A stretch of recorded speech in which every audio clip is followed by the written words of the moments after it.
अस्सलामु अलैकुम वरहमतुल्लाहि वबरकातुहू। अल्हम्दुलिल्लाहि रब्बिल आलमीन वस्सलातु वस्सलामु अला अशरफिल अंबियाइ वल मुरसलीन नबीना व रसूलिना व हबीबिना व इमामिना मुहम्मदिन व अला आलिहि व अस्हाबिहि अजमईन। अम्मा बाद। ये किसी हमारे भाई ने सवाल पूछा है कि जब हम अपनी लड़की की, बच्ची की, बेटी हो, बहन हो, शादी करना चाहते हैं तो लड़के वाले ये मुतालबा रखते हैं कि हमने लड़की को देखना है। अब जब देखने के लिए वो आते हैं तो उसमें लड़का खुद होता है, उसकी वालदा है, उसकी बहनें हैं, उसके भाई हैं, उसका बाप है। तो आया ये पूरे ख़ानदान के लिए जायज़ है कि वो इस लड़की को देखें? तो इसका जवाब ये है कि ये बात सही नहीं है।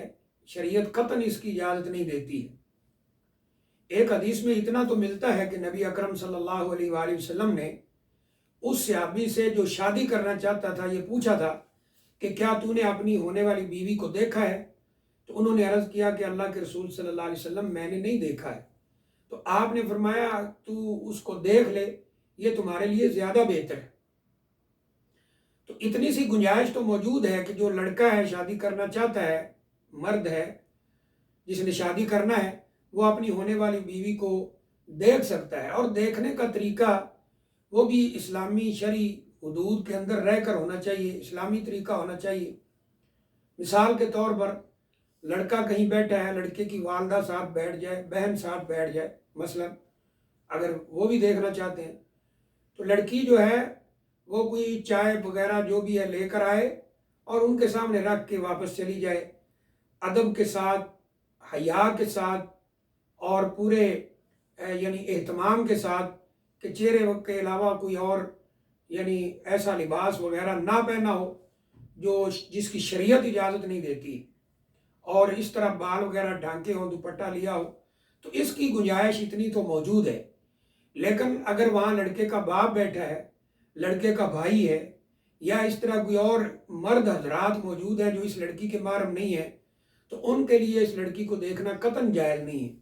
क्योंकि अल्लाह ताला ने कुरान मजीद के अंदर क्या फरमाया कि या अय्युहन नबिय्यु कुल्लि अज़वाजिका व बनातिका व निसाइल मोमिनीन युदनीना अलैहिन्ना मिन जलाबिबिहिन, कि औरतों को हुक्म ये है कि वो नबी सल्लल्लाहु अलैहि वसल्लम को अल्लाह फरमा रहे हैं कि आप अपनी बीवियों को, बेटियों को और तमाम मुसलमान औरतों को हुक्म दें कि वो अपनी चादरें अपने जिस्मों पर गिरा कर रखें, यानी पूरा जिस्म अजनबी मर्द से, गैर महरम से छुपा कर रखें।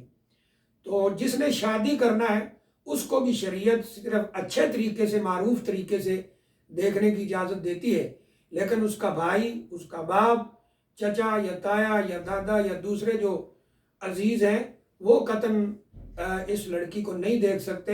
हाँ, जो लड़का है उसकी वालदा, उसकी बहनें यानी ख़वातीन जो हैं वो देख सकती हैं, इसमें इंशाअल्लाह हर्ज वाली बात नहीं है। और देखने वालों को भी ये ज़हन में रखना चाहिए कि वो ऐसी तलाश में ना निकल पड़े कि जी किसी में कोई खामी मौजूद ना हो तो हर तरह से वो पूरी हो लड़की फिर ही शादी करेंगे, ऐसा नहीं होना चाहिए।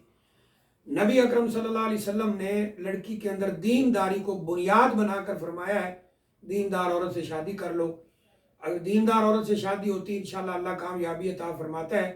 तो बहरहाल लड़के के लिए तो कुछ ये गुंजाइश मौजूद है, उसके घर की ख़वातीन देख सकती हैं, लेकिन लड़के के घर के बकिया अफराद जो इस लड़की के महरम नहीं हैं वो इसको नहीं देख सकते। अल्लाह ताला से दुआ है अल्लाह अमल की तौफीक अता फरमाए। वल्लाहु आलम बिस्सवाब।